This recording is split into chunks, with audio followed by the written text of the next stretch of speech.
쭉 보면 아십니다. 다 이름이에요.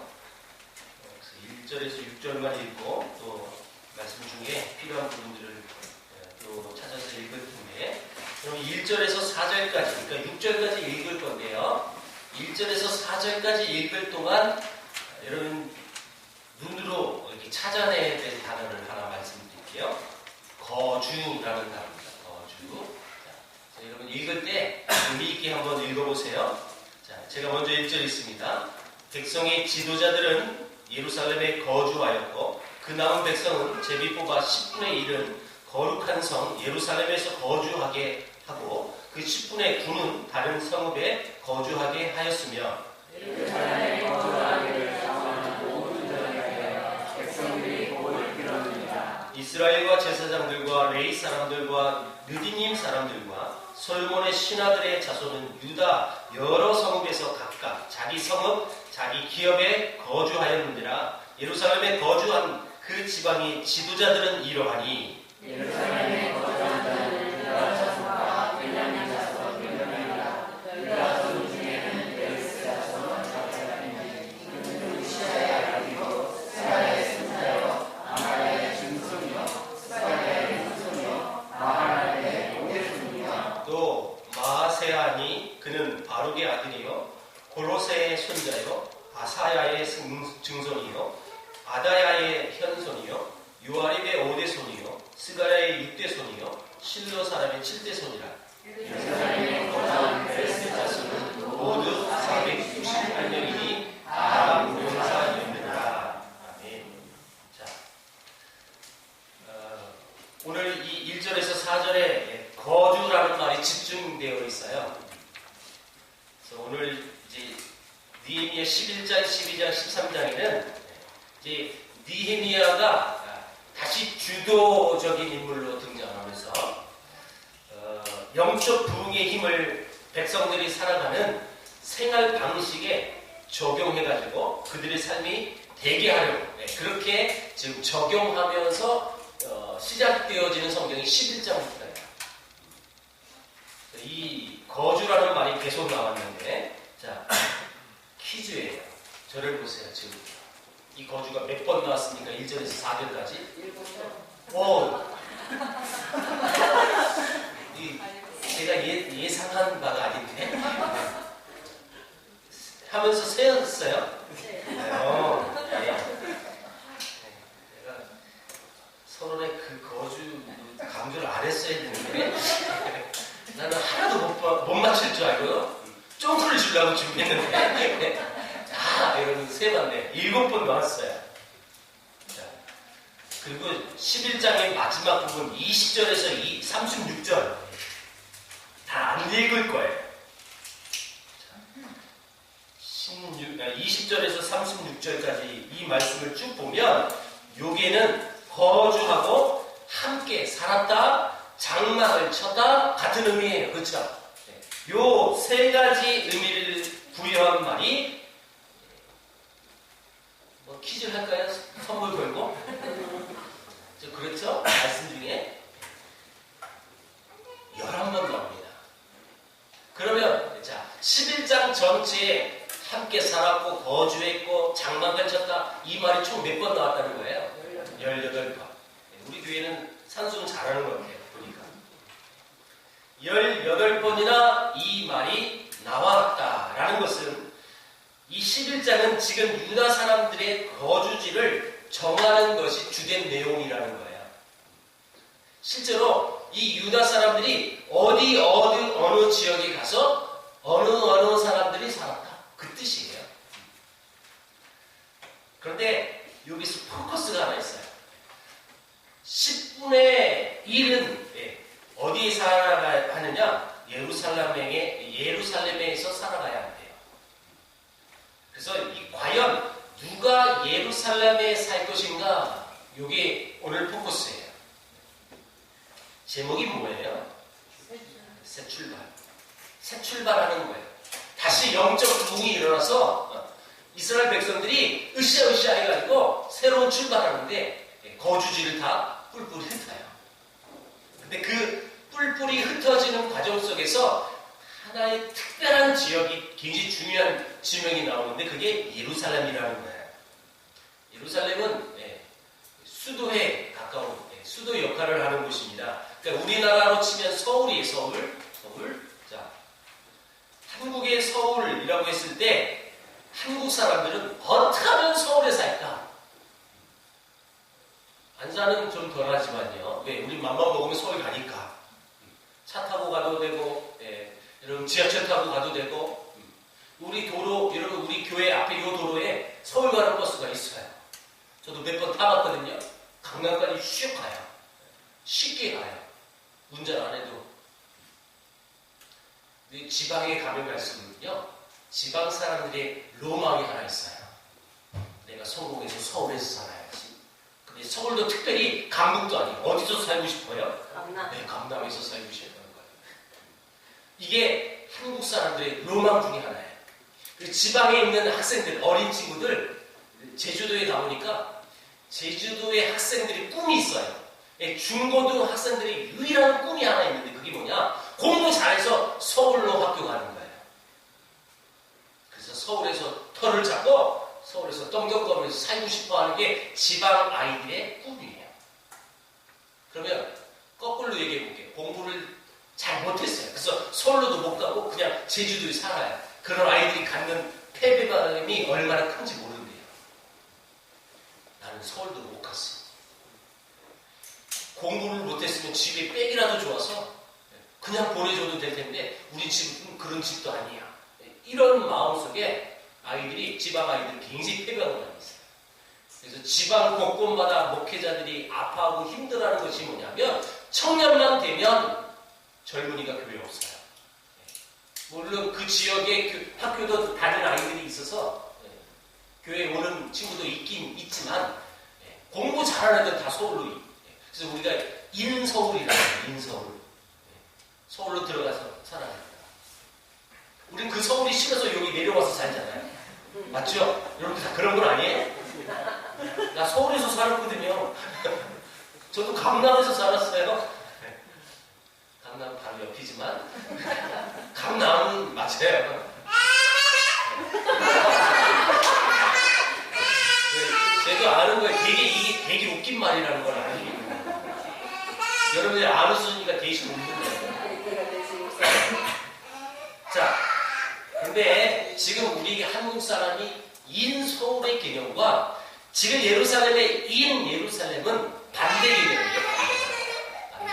무슨 반대 개념이냐? 2절에 보니까, 여러분 2절 다시 보세요. 예루살렘에 거주하기를 자원하는 모든 자를 위하여 백성들이 복을 빌었느니라. 여러분 이 말의 의미를 우리는 분명히 알아야 합니다. 예루살렘에서 산다는 것은 아주 유용한 곳에 산다는 것을 의미하는 말이에요. 그래서 복을 빌었다라는 말은 축하합니다 그 뜻이 아니라 격려했다라는 뜻이에요. 이게 우리가 인서울의 개념과 완전히 반대인 거죠. 어떻게 하면 예루살렘에 안 살아야 돼요. 내가 거주하는 그 지역이 다 있는데 적어도 나는 예루살렘에 안 걸리면 좋겠다. 그런 마음이라는 거죠. 왜 그럴까요? 이유가 있겠죠? 너네 집이 예루살렘에 살기로 결정됐어? 부디 아무 일도 없기를 내가 무사하기를 바란다. 그런 뜻이에요. 이방인들의 주 공격 대상이 바로 예루살렘이었고 그 성에 거주하는 사람들은 누구라도 예외 없이 자기 생업이 있을 뿐 아니라 또한 성을 파수하는 책무도 그들에게 부여하는 거예요. 그러니까 일도 해야 하고 맡은 일도 또 이 성을 파수하는 일도 해야 돼요. 더구나 성 밖에 있는 사람들은 유사시에 산으로 도망갈 수 있으나 예루살렘 거민들은 산으로 도망갈 수 있는 것도 없어요. 그러니까 다시 말하면 어떻게든지 인서울이 아니라 아웃서울을 해야 하는 거예요. 예루살렘에서 사는 것이 행복한 삶이 아니라 여기 사면 굉장히 내 삶이 어려움이 보장되어진 곳이 예루살렘이었어요. 그런 것인데 놀라운 것은 그 예루살렘에 살기로 자원하는 사람이 일어났다는 거예요. 자, 방금 2절에 읽었어요. 예루살렘에 거주하기 자원하는 모든 자를 위하여. 예, 자원하는 거예요. 억지로 누가 야 너 살기 싫지만 일로 와. 어쩔 수 없어. 10분의 1로 살아야 되니까 너 일로 와. 끌고 와가지고 너 살아. 이게 아니라는 거예요. 내가 그럼 살겠습니다. 그거 어려움이 보장되어 있고 예상됐지만 내가 자원해서 그 땅에서 살겠습니다. 10절에서 12절까지 여러분 822명의 사람들이 몽땅 자원을 합니다. 자, 10절, 11절 자, 눈으로 따라보세요. 제사장 중에 요아립의 아들 여다야와 야긴이며 또 하나님의 전을 맡은 자 스라야이니 그는 힐기야의 아들이요 무슬람의 손자요 사독의 중손이요 우라의 현선이요. 아니 왜 이렇게 많이 했어요 도대체? 12절 또 전에서 일하는 그들의 형제니 모두 822명이요 또 아다냐이니 그는 여로함의 아들이요 불리아의 손자요. 아주 중요한 건 그게 아니라 822명이라는 거예요. 어떻게 이렇게 이런 많은 사람들이 자원할 수 있었을까요? 그 이유가 지도자들이었어요. 지도자들. 누가 요구하지 않았는데도 불구하고 그 지도자들이 스스로 예루살렘에 살기로 결정한 겁니다. 그리고 이런 지도자들의 모습은 하나님의 공동체를 바르게 세워가는데 아주 중요한 핵심이라는 것을 발견합니다. 여러분, 사회 지도층이 가져야 할 의무, 그 유명한 말을 뭐라고 하는지 아세요? 사회 지도층들이 남다리, 일반 백성들이 가질 수 없는 남다른 사명이 하나 있어요. 그래서 그 의무를 책임지는 것. 그게 뭔지 아세요? 여러분 들어봤을 텐데. 노블리스 오블리제라고 너무 이런 유식한 말을 했나요? 여러분 들어본 적 있죠? 이게 무슨 말이에요? 이게 프랑스 말이래요. 지배층의 도덕적 의무를 뜻하는 프랑스 격언이래요. 사회 지도층의 책임의식 그리고 즉 이것은 사회적인 지위가 있는 사람들 그 사람들은 그만큼 사회에 대한 의무를 다해야 되기 때문에 누구 쉽게 전쟁이 터졌을 때 나가지 못할 때 먼저 앞장서는 거. 경제적인 어려움이 있을 때 자기 재산을 터는 거. 대흉년이라는데 우리나라의 만석지기들 보통 이런 구두쇠인데 여러분 유명한 만석지기들 많이 있었더라고요. 그럼 자기가 자기 고가를 털어서 그래서 이런 정말 가난하고 불쌍한 사람들 먹여 살리는 그런 만석지기도 있었다라는 거예요. 그게 노블리스 오블리제라는 거예요. 그런 의무예요. 내가 그 위치에 있어서 존경받고 그리고 그 위치에 있어서 남다른 이 사명이 있다는 것을 알기 때문에 앞장서는 것. 그래서 이 유럽의 풍토가 바로 이런 거랍니다. 전쟁이 나면 귀족들이 먼저 위험을 무릅쓰고 전쟁터에 나가는 것. 이 기사도 정신이 바로 여기서부터 시작이 되는 거라는 거예요. 그런데 이 노블리스 오블리제의 정신이 유럽에 생기게 된 것은 수천 년 전부터 이미 예루살렘에서 이런 지도층들이 헌신하고 섬기면서 시작된 그 문화가 흘러갔다. 그 시작점이 여기라는 거지. 근데 보세요. 우리가 살고 있는 한국 한번 보세요. 할 말이 없어요. 그렇죠? 우리나라의 재벌 총수들 많은 일도 하기도 합니다만은 근데 우리는 부정적인 얘기를 더 많이 듣죠? 자기들의 이권을 위해서 수단과 방법을 가리지 않고 권력의 손과 맞잡아가지고 그래서 어떻게든지 자기에게 유리하게 자기 회사를 투자한 주식을 투자한 그 사람들의 이 손해는 여러분 아무 아랑곳하지 않고 많은 사람들이 돈을 내서 건강보험공단이 운영되어지는데 그게 수천억의 마이너스가 되면서도 불구하고 인정해주고 뭔 말하는지 이해됐어요 지금? 이것이 한국의 어떤 재벌 총수들의 현상이라고 말할 수 있는 부분이죠. 이런 위기일 때 내가 그런 어떤 경제권을 갖고 있어서 아낌없이 내놓고 이런 분위기가 한국 사회에서는 굉장히 어려워요. 찾아보기 힘들어요, 사실은. 그러니까 오늘 아침에 뉴스 보니까 총수 몇 명은 출국 금지 명령 떨어졌더라고요. 여러분, 하나님의 교회에서도 이런 지도자들의 그런 헌신과 모범이 필요하다고 지금 말하고 있는 것입니다.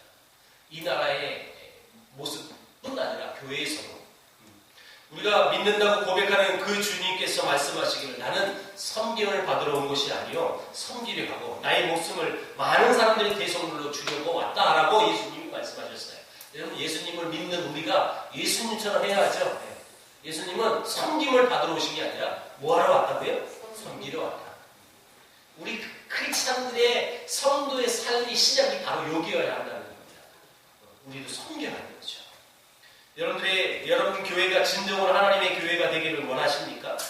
교회가 영혼의 안식처가 되기를 원하십니까? 그렇다면 이 교회는 섬김의 사람들이 많아야 하는 것입니다. 우리 교회는 참 잘 섬기는 교회 중에 하나예요. 안 섬기는 분은 찔리라고 하는 소리고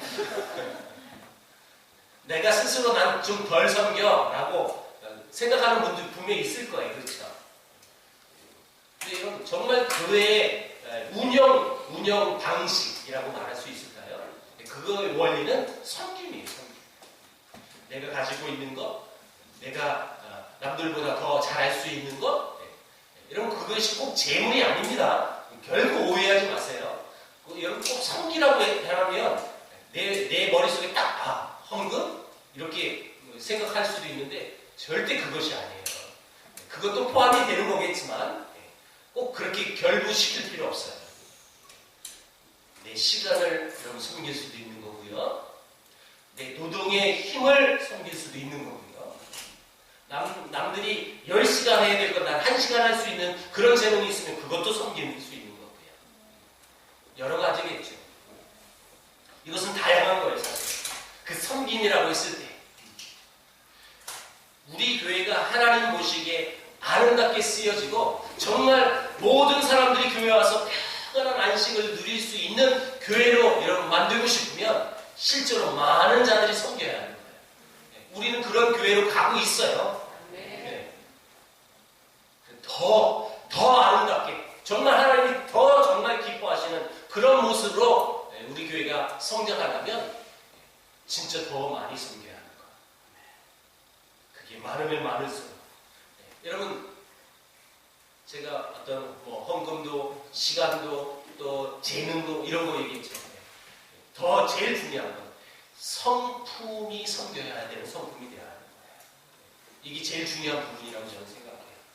내 마음의 성품이 진짜 성님의 성품이 되어야 합니다.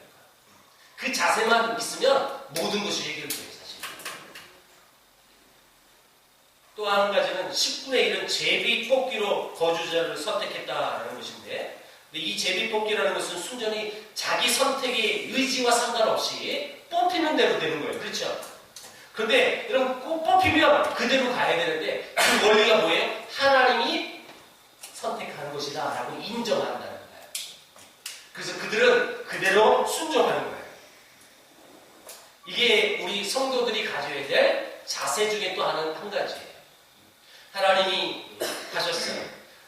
여러분 사도행전 15장을 보면 율법이 아닌 은혜로 구원받는다. 이 사실 어떤 율법에 대한 구원론에 있어서 이 논쟁이 펼쳐지니까 결론은 그렇게 났어요. 율법이 아닌 은혜로 구원받는다. 땅땅땅. 근데 이 결론을 발표하는데 그것은 성령과 우리는 이렇게 결정했다라고 반포하는 거예요. 여러분 분명히 자기들 교회 지도자들이 모여서 회의에서 결론낸 거예요.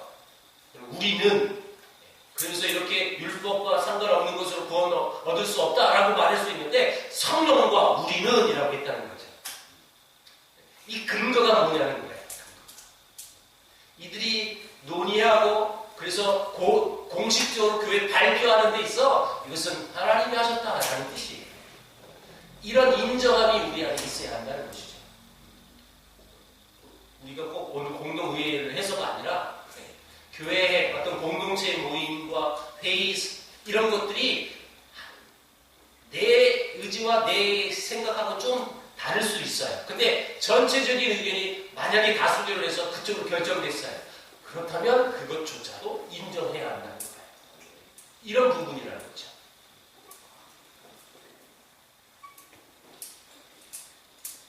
3절에서 9절을 보면 서로 다른 그룹의 사람들이 등장합니다.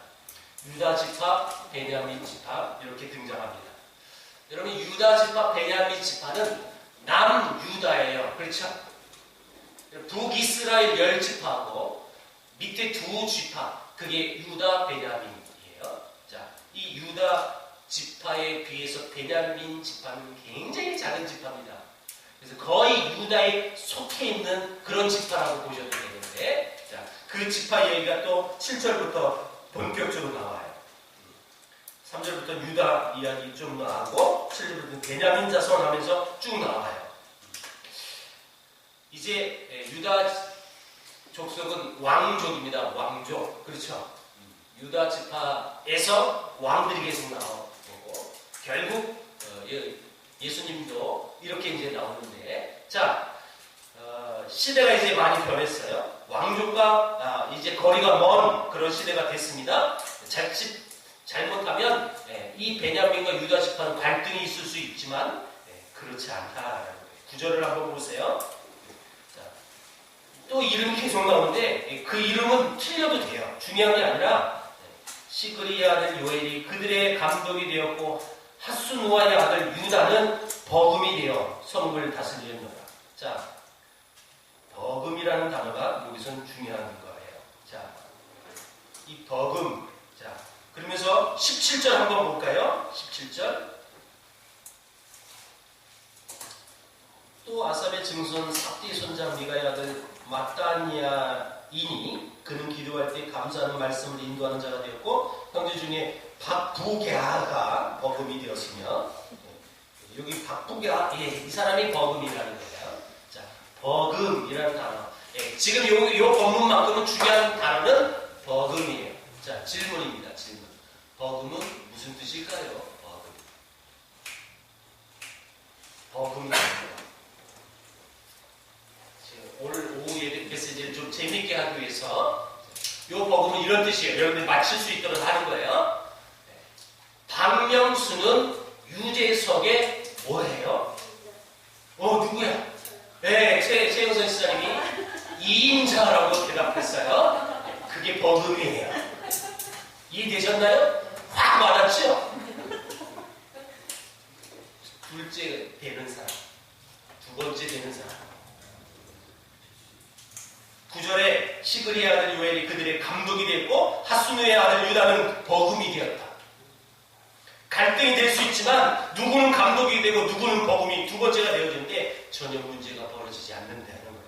17절도 마찬가지.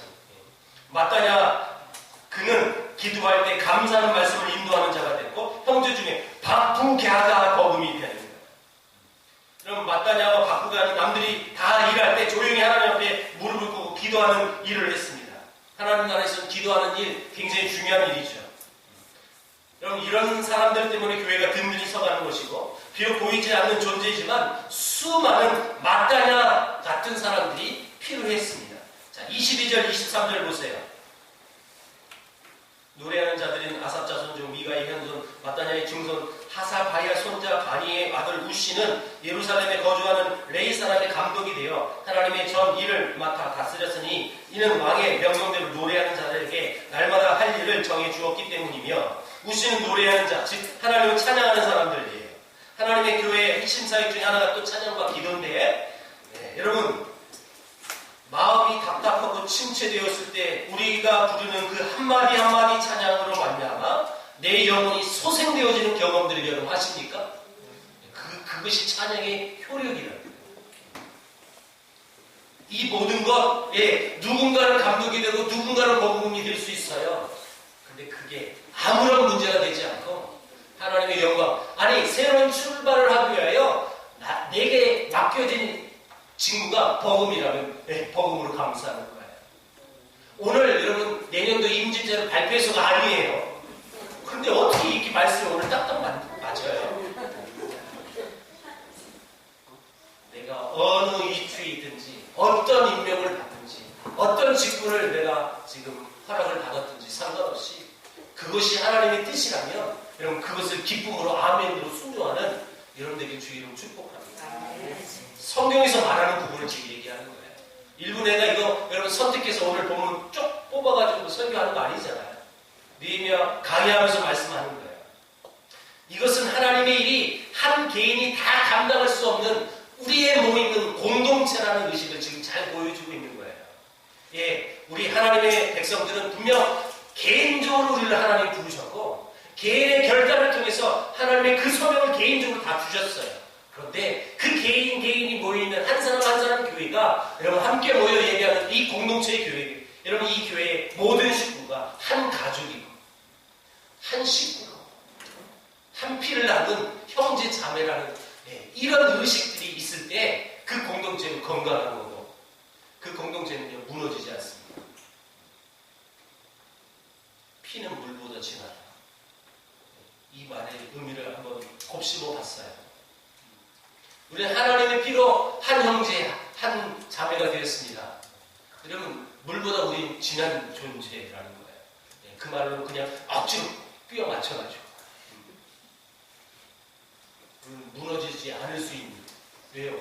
내 형제가 아프면 여러분 내가 아파야 되는 거고 내 지체가 기뻐하면 내 배가 아픈 게 아니라 함께 기뻐하는 거고 절대 배 아파하지 마세요. 남이 잘 될 때 마음껏 축복하십시오. 그게 여러분들의 복이에요. 남들이 아플 때 거봐 그 신앙생활 똑바로 하니까 그렇게 벌받지 이런 마음의 저주 퍼붓지 마세요. 그를 위해서 기도하세요. 이게 신앙인들이 가져야 될 자세라는 거죠. 한마디로 우리는 신앙 공동체입니다. 나 혼자 하나님 잘 믿고 잘 사는 것 그것이 중요하지 않아요. 이제 하나님의 부르심을 받은 하나님의 백성이 확신이 있다면 거기서 멈춰서는 안 된다는 거예요. 하나님의 식구로서 공동체로서 함께 교제해야 되는데 문제는 신앙이 성장하지 않는 사람의 특징들이 있어요. 그 사람의 특징이 뭘까요? 이 공동체의 삶에 적극지지 않다라는 거예요. 이거 여러분 제가 부연 설명 안 해도 되죠? 여러분 주의를 한번 보세요. 그냥 생각해 보세요. 이 신앙이 연약하고 아직도 여러분 세월이 가면서 이 신앙이 계속 좋아지고 성장해야 하는데 이런 신앙 성장이 더딘 사람들 있잖아요. 주위에 누구라고 말하지 마세요. 있어요. 그렇죠? 그런 사람의 특징을 보시라는 거예요. 공동체의 삶에 적극적이지 않아요. 그러니까 신앙이 성장하지 않는 거예요. 여기 꼭 누가 없어서 있어야 되는데 없어서 그 뜻도 아니에요. 또 오해를 하지 마세요. 이게 어쩔 수 없는 부분이라는 거죠. 그러니까 여러분들은 내 개인의 삶에 시간을 투자하고 그래서 이 예배 시간 참석하고 싶지 않은 마음도 있을 수 있지만 하나님께 예배하는 것이 소중하고 공동체의 이 예배의 이 시간이 너무너무 귀하기 때문에 나도 집에 가서 자빠서 자고 싶지만 쉬고 싶지만 편안한 시간을 영위하고 싶지만 이 자리에 앉아있는 것 그게 여러분의 신앙이 성장하는 거예요. 어쩔 수가 없는 거예요. 어쩔 수가. 그래서 억지로 우리가 겉면에서 끌어안칠 필요는 없지만 정말 그 영혼이 그 가정들이 신앙이 성장하기를 원하는 그런 자세가 있으려면 이 전체적인 공동체 생활에도 적극적이어야 할 거예요. 그래야 말씀도 듣게 되는 거고 나 자신도 희생하고 헌신한 것이 무엇인지도 알 수 있는 거예요. 어린 사람의 특징이 뭐예요? 맨날 받아먹는 거예요. 여러분 애들 보세요. 여러분 자식들 다 보세요. 맨날 받아먹죠. 걔들. 여러분들 줘봐요. 주는 것도 다 엄마 아빠가 주는 거 여러분 지들이 안 먹고 주는 거지. 성숙한 아이는요. 성장하면요. 지들이 알아서 밖에서도 갖고 와서 먹여요. 우리 큰딸이 어저께 연어 사줬어요. 비싼 거 말고 단순을 붙여야지. 예화예요. 예화. 신앙이 어린 사람은 맨날 받아 먹기만 원하는 거예요. 내가 희생하고 헌신할 마음을 같이 해야 돼요. 그만큼 여리다는 거죠. 어리다는 거죠. 여러분, 우리 신앙은요, 분명히 개인적인 하나님의 부르심을 받은 백성인데, 이 교회는 결코 개인주의가 아니에요. 교회는 단체, 하나예요. 한 식구예요. 가족이에요. 공동체예요. 이런 의식을 갖고 살아가는 사람들이 모여있는 그 공동체는 성장할 수밖에 없는 거죠. 물론 때로는 그런 공동체에서의 만남에서 안 좋은 일도 많아요. 다툼과 갈등이 있을 수 있어요. 공평하지 못하다고 원망 불평도 나올 수 있어요. 그러나 그런 것들이 있다 할지라도 하나님의 교회는 반드시 스스로의 내부로부터 그것이 여러분 강력하게 통제가 되어져서 하나님 나라를 온전하게 이루어갈 수 있는 것이 교회예요. 그 스스로의 통제가 뭘까요? 간단하게만 소개할게요. 그럼 하나님 우리를 사랑하셔서 자기 아들 독생자 아들 예수 그리스도를 이 땅에 보내주셔서 죽이기까지 우리를 사랑하셨던 사랑과 은혜 때문에 그것이 통제가 될 수 있는 것이고, 두 번째는 우리가 그 주님을 주님으로 받아들일 때 우리에게 하늘의 기업이 부어졌음을 믿음으로 이게 통제가 되는 것이고, 세 번째는 성령께서 우리 안에 내주하셔서 내 삶을 인도하시는 것, 그것 때문에 우리는 그 사실 때문에 무한한 자신감과 당당함과 떳떳함, 그것 때문에 통제가 되어줄 수 있는 거예요. 바라기 우리 세계를 품은 교회가 지금 니에미야 시대에서 새 출발하는 이 유다 공동체가 아름답게 성장했던 그 시작점, 그걸 바라보면서 과연 우리 교회가 새 출발하는데, 우리 새 출발도 아니에요, 사실. 그렇죠? 네. 새 출발은 아니지만 다시금 한번 으쌰으쌰해서 하나님 나라를 온전히 세워가는 데 있어서 내가 할 수 있는 것이 무엇일까? 내가 가져야 될 성품은 무엇일까? 고민하는 시간이 오늘 말씀인 것 같습니다. 그렇다면 여러분, 자원하는 헌신을 우리 결코 두려워해서는 안 됩니다. 오늘 오전 말씀은 세상에 대한 공격과 세상에 대한 우리 그래서 내게 오는 고난, 박해, 그것을 두려워하지 말라고 했는데, 자, 또 한 가지 두려워하지 말 것은 내가 스스로 내가 아낌없이 내 마음속에 자원해서 헌신하는 그 헌신 자체조차를 두려워하지 마십시오. 여러분, 하나님의 공동체가 아름답게 성장하는 비결 중에 하나가 바로 그겁니다. 아, 내가 헌신하면 이상하게 쳐다볼까? 그런 마음 갖지 말라는 거예요. 두 번째, 시비와 딴지거는 것과 다툼을 내려놓고 공동체를 통해서 나타나는 주님의 뜻을 여러분 겸손히 붙들어야 하는 것입니다. 공동체적인 격려와 동참하고 내 속에 있는 어떤 쓴뿌리를 뽑아내고 주님을 닮은 사랑과 은혜의 실천자들이 되셔서 여러분들이 속해 있는 이 공동체가 아름답게 성장되기를 주의 이름으로 축원드립니다. 기도하겠습니다. 하나님 아버지, 감사합니다. 우리를 신앙의 공동체로 하나로 묶어주셨고, 그래서